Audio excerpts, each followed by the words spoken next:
shorter ones go now? The shorter ones go in the back.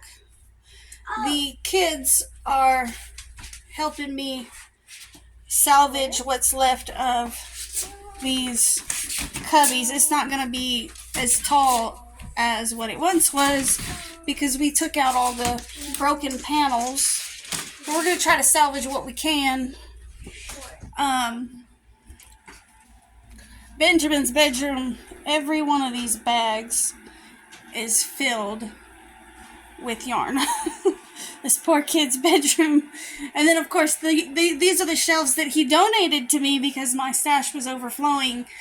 And now the yarn wall that was holding most of the yarn is in his room in trash bags because, yeah.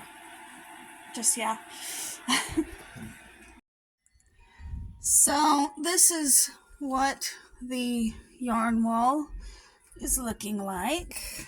Got some browns. Oh, the yarn wall cleanup.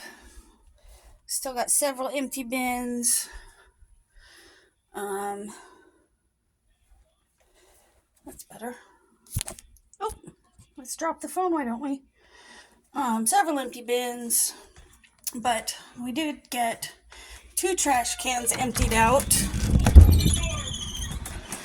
But we also still have all of this to get put away.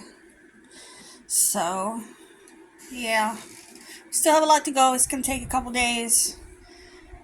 But we got some of it out of the way to, clear Benjamin's room out a little bit. Hi, Ben. Say hi. Hi. So, yeah, I'll keep y'all updated.